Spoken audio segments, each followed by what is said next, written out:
Hey, Marcela. Hi, Rachel.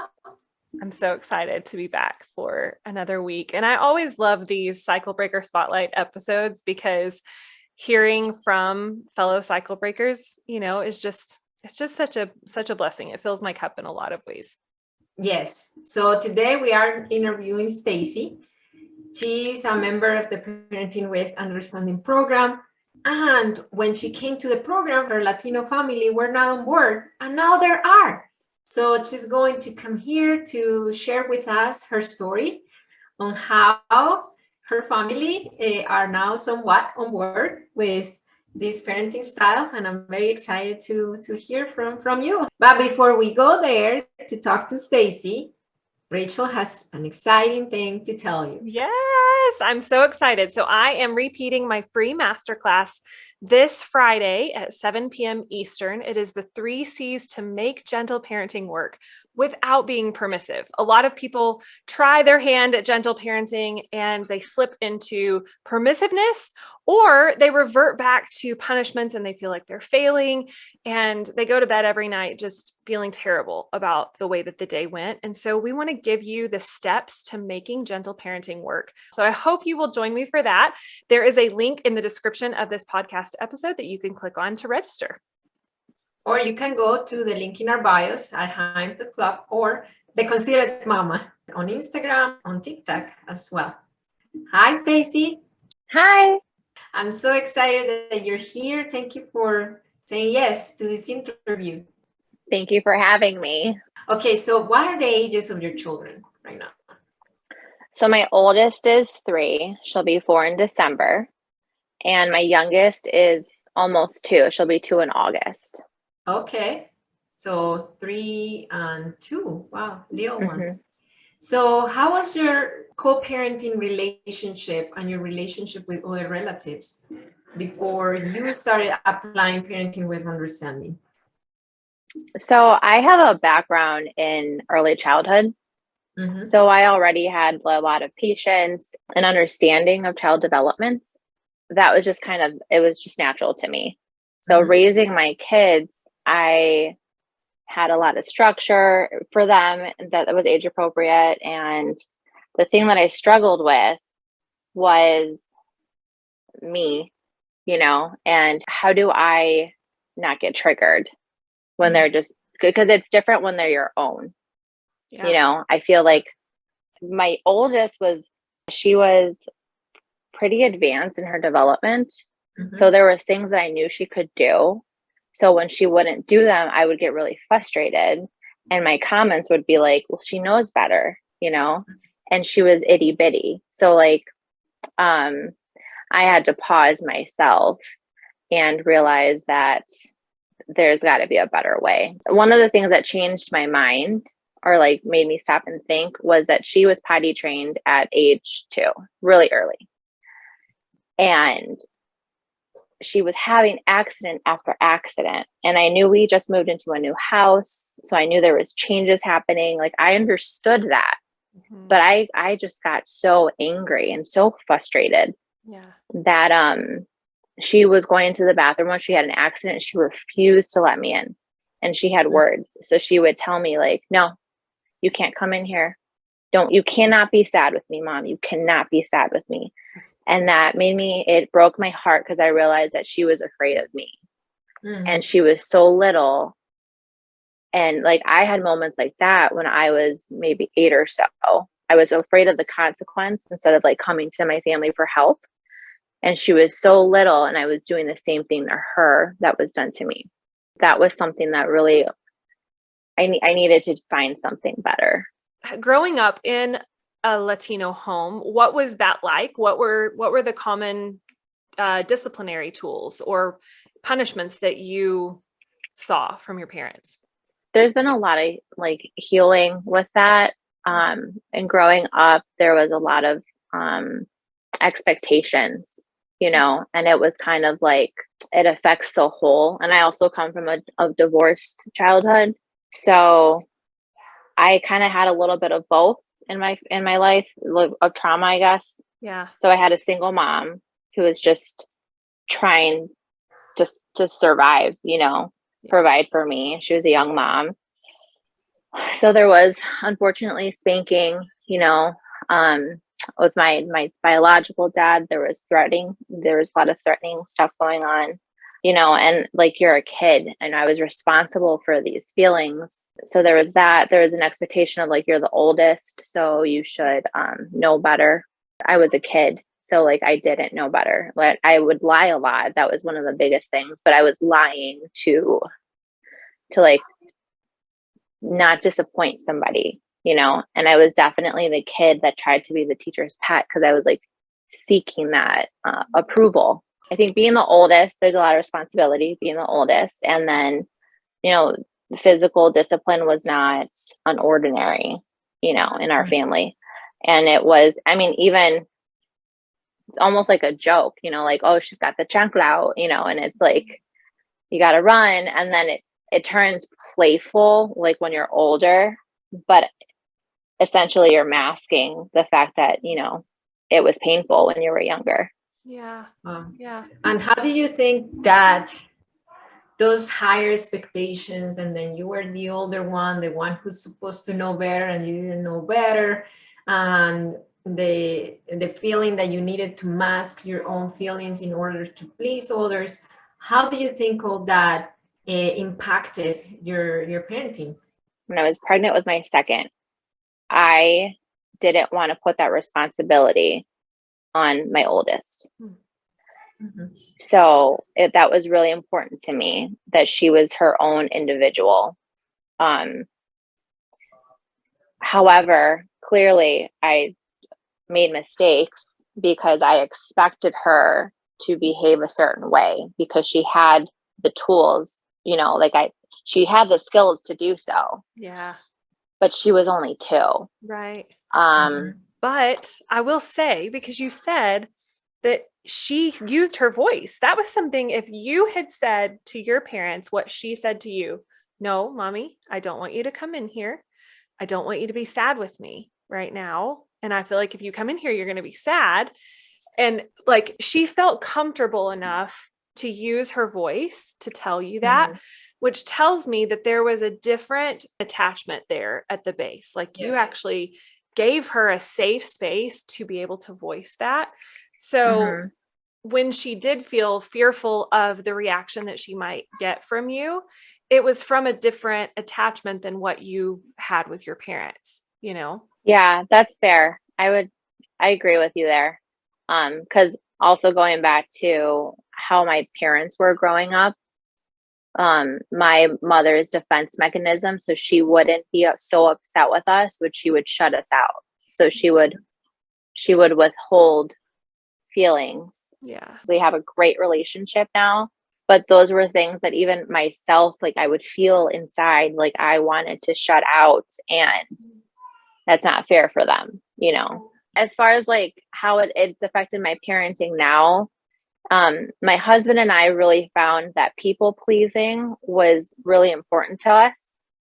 And I didn't want my kids to have to go through that. Like, I don't want them to come to me and just try to make me happy. I don't want them to be responsible for my emotions because those are mine, and they have their own that are valid. Like, they should be able to validate themselves. That's great awareness that not many people have. So yeah, you had a really great foundation. Now let's talk about the transition between, okay, this is where I'm at, right? I don't want to repeat the same cycle. Nevertheless, I feel like in a way I am repeating the cycle. How is the transition between that and parenting with understanding? Could you please walk us through, not just in your parenting, but as well the dynamic in your house with your relatives, with grandpa and even your spouse? What made the change as a family, because I kind of started doing this on my own through like your TikToks and YouTube, but what happened as a family change was the holidays. And this was our first time like seeing family again with the pandemic. And my fear was oh, go give Thea, a kiss, like, oh, they're your family, And I remember being so small and being introduced to cousins of cousins of cousins and being, obligated to show respect. I don't know yours, but mine is big. I have cousins I have not met. You're in a family reunion, it's almost like you are meeting strangers. Exactly. Exactly. And my kids are very, they've only had us, a very small bubble. And so I didn't want that pressure on them. So I wanted the tools to be able to say no and still respectfully say no. Yeah. So that was a transition. And, there was the talks that I've had with my parents, like, when we see family members, I don't want them to hug if they don't want to. So we've come with the tools of like, how about a high five? How about knuckles? And there was comments, but you know what? They're not going to get comfortable unless you make them comfortable. If you don't show them that it's okay to hug them, like I'm with them all the time. They should be able to hug me. I'm like, sometimes I don't want to be touched. So, like I want to respect them. And so like it was really a touchy subject for a while, because it's like it's a line between respect and disrespect. But only you have the power to allow what that means to you. I'm sitting here and my wheels are churning because I'm just thinking to myself, there's so many, like I would call them logical fallacies in traditional parenting. Like, oh, you just have to force a child to become comfortable by making them extremely uncomfortable. Where is the logic in that? Like, when have you ever learned to become comfortable with something by someone forcing you to push through uncomfortability? I understand like facing fears, but like we get to choose. If I have a fear of heights, I should have the choice as to whether or not I put myself in that position to face that fear. No one should ever force me to the top of a building to rappel off of and be like, well, you're going to get comfortable by being uncomfortable. Obviously, this gets me like so fired up because I'm just thinking like, where did we get on that track in parenting where we got so comfortable making our children uncomfortable? And we got so comfortable letting fear be a motivator. I don't understand how that is healthy. I don't think it is.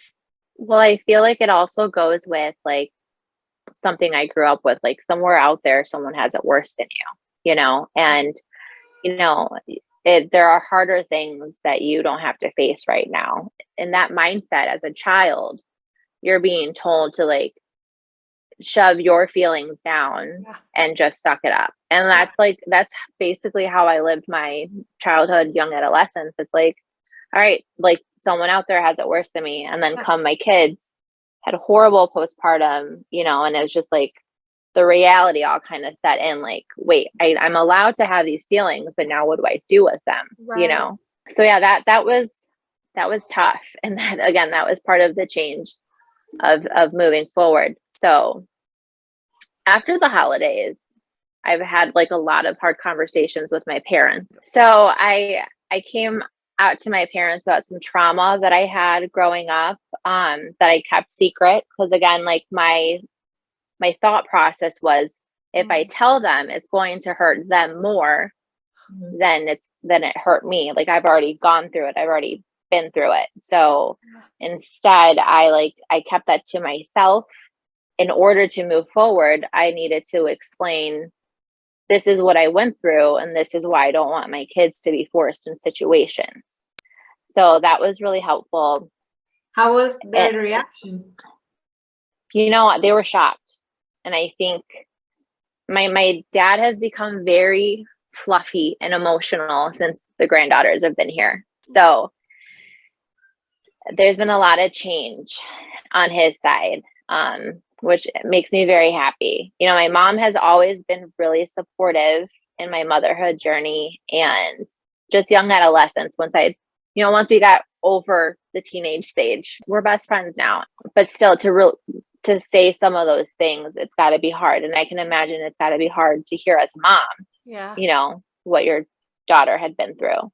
Yeah. That's the danger in dismissing emotions. There's even, I'll say this, and this is maybe going to ruffle some feathers even in the gentle parenting community, but there's even this mindset within gentle parenting that we should be able to tell our children whether something is like, if it's okay to be big mad. Oh, this is a situation that you shouldn't be big mad over. It's only appropriate to be little mad about this because this is a little problem. And I think that the danger in that is the same danger as telling a child, well, somebody has it better, has it worse than you. I feel like it's the same thing with gentle parenting language.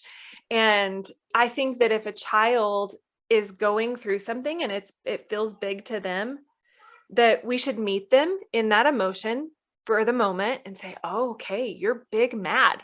And it may seem like a little problem to us, but we meet them in their big mad emotion. And we say, okay, let's brainstorm. We're here. I can help you through this. And then we can talk to them later about, when you look back at that, do you feel like, and I think this is language that you would want to have like with older children, but I think when they're older, especially, you can talk about the differences of like, letting yourself get to that big mad place and little mad and all of that. That makes more sense with older children. But I think that regardless, if I am overreacting to any situation, which I still do in adulthood, if my husband comes to me and says, oh, you're big mad about this, or even if it was like oh my gosh, babe, like you're really mad about this. This is like, it's an ordeal, but it's not that big of an ordeal. Like, like let's simmer down, calm down a little bit. That's only going to escalate me further. It's only going to make it worse. And it's going to make me feel not as safe coming to him about my issues or things that I'm upset with. Right.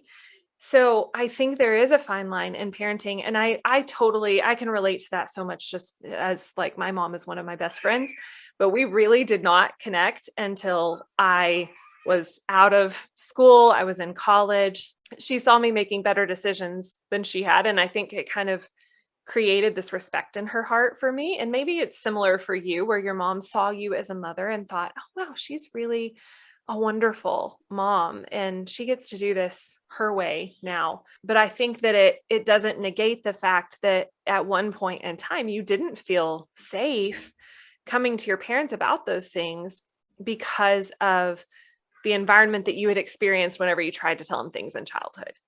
Yeah. And I will say the relationship that my parents have with my kids is one of the most beautiful things I've ever had to witness.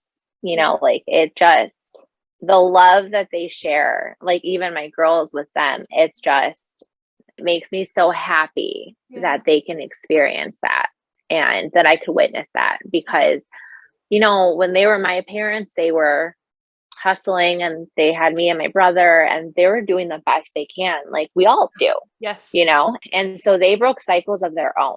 Yeah. I will say that they were attentive. They put us in all these activities, but emotionally there was a gap. Yeah. But now with what we've been practicing at home, they are now experiencing these emotions with my kids. And we went on vacation recently. We had a talk before vacation. And I was, I told I usually go to my mom first before I go to my dad, because my mom can kind of like bring it to my dad gently. Yeah. And so I said, my only concern is that when we go, that I know he wants to, we want to fix things, but sometimes like I'm here. Dustin, my husband, is there. So I just don't want to offend someone when I call them out if they're stepping over toes. So we did have like a kind of pep talk before we left. And then while we were there, my dad kept calling my daughter dramatic. And that was a trigger for me. And so like, I've already said it before, and I know that it wasn't coming from like a malicious place. Right. But it was every time she cried or she was upset, and she is the cutest crier ever. She covers a little mouth and it's just like, but she's feeling big feelings, Yeah.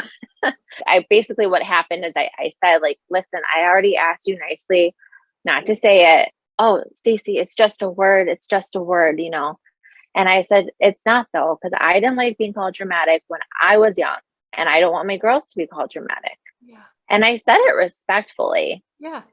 I really waited, because I wanted to be heard, not reacted by, So he didn't talk to me for half the day.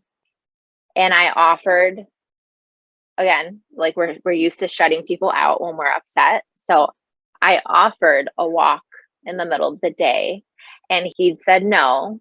So I was like, okay. So then, I did my piece. I tried. My husband was checking in on me, and I said, I'm okay. Yeah. I tried. Mhm. And when he's ready, if he's ready, he'll come. And so later he apologized to me just out of nowhere, and he gave me the biggest hug. And then we went for a walk, and I talked, and I was just like, listen, like, I know you didn't mean any disrespect.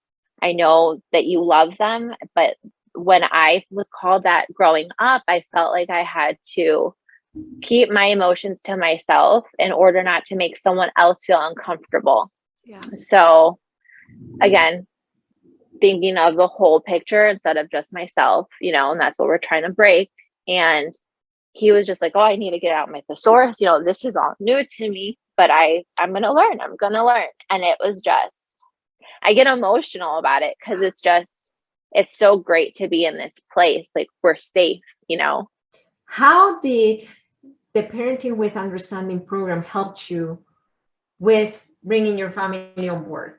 I think all the conversations, especially with the advanced membership, being able to hear the stories and being able to hear the answers to the questions we all have, it's like, it's just this open dialogue. And I feel like with anything else, when you're in a good community, you surround yourself with good people, you take that language back with you. So when you have these conversations when I have these conversations with my family, like, I can understand them a little bit more. I can understand and meet them where they're at. My husband is the same way. He listens to the podcast and the meetings afterwards, but like, I can understand where he's coming from, and I can understand like his triggers. So it definitely opens the conversation, because a big process of like, or one of the biggest things for our accomplishments here in our family is being able to get over our traumas, like being able to accept that we're not perfect, and to accept that we have triggers, because then we're able to help our daughters. My mom is learning a lot by how she's watching us raise the girls. And I've noticed, she's not as vocal as my dad, but she's doing the same tools. She's letting the girls have their emotions, and she's being patient with them, and, loving them unconditionally. So I think definitely being a part of the program has helped, being able to make those conversations organic, and it's just a part of our everyday life. Like, it's not like you open the book and this is what we're studying today. It's just something that is just constantly going. It's just a part of our day. I love that your parents are now not just breaking the cycle with you, with your children, because they're treating your daughters differently than they raised you. So they're breaking the cycle in that way. But what I'm hearing is that they're also breaking the cycle for themselves. Like, they're reparenting themselves as grandparents, where a lot of us reparent ourselves as parents with gentle parenting and parenting with understanding. So it's really beautiful that they have gotten to that place where they're like, okay, I've got to relearn. I've got to unlearn, and then I've got to relearn some new things. I've got to unwire some old mindsets and rewire some new mindsets, and it's so beautiful that they have gotten to that place, especially after giving you so much pushback and in the beginning, and being like, not understanding it, shutting you out, kind of avoiding the situation and stuff, to now being like, okay, I'm open to learning. I think that's really going to encourage a lot of our listeners. So I'm so excited. And what? Sometimes the unlearning process was the hardest part of everything. Because once you unlearn, you are ready to learn. But that unlearning process requires healing requires being open-minded, requires allowing yourself to make mistakes, and it requires a lot of strength, because in a way the unlearning process means looking back of what they did with their kids growing up, and they don't have another chance to raise little kids. So it's looking back and seeing all those mistakes, and in a way accepting it, forgiving themselves, forgiving the process, and start fresh with their grandkids. And for a lot of people, that takes a lot. And I'm glad that your family were able to get to that point. So thank you for sharing your story with us. Well, thank you for having me. This has been such a great journey. I'm just so happy for all of us. You know, my mother has apologized to the girls more than I think I've ever heard her apologize to me and my brother. So like, even those little things like that, it's beautiful. It's reassuring to know that we're doing the right thing. So Rachel, what is your main takeaway from this interview?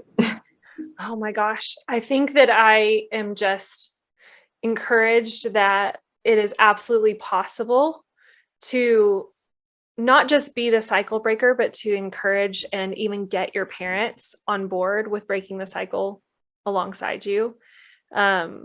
I have personally experienced that. And I do think that parenting with understanding was a huge part of that, because I was able to model the things that actually worked, you know, the things that made gentle parenting work, because I learned the skills of parenting with understanding. And my parents saw that and saw the difference, and like the emotional intelligence that my daughter had at even like 1.5 and 2.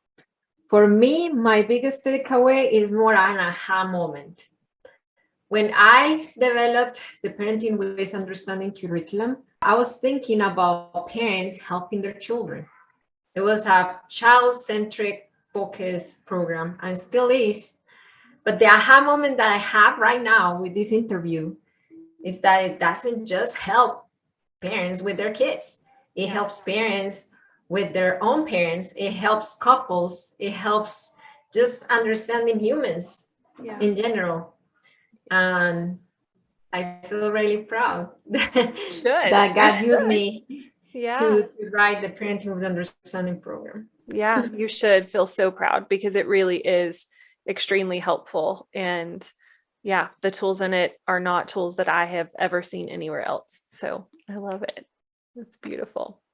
We want to remind you guys, if you have not registered yet, make sure to open the description of this video or go to our social channels at High Impact Club and at The Considerate Mama on Instagram and TikTok, and register for the free masterclass this week.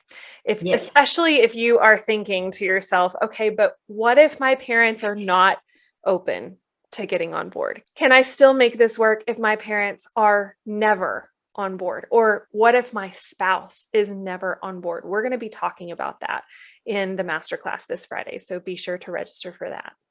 Don't forget to leave us a review if you got something out of this episode.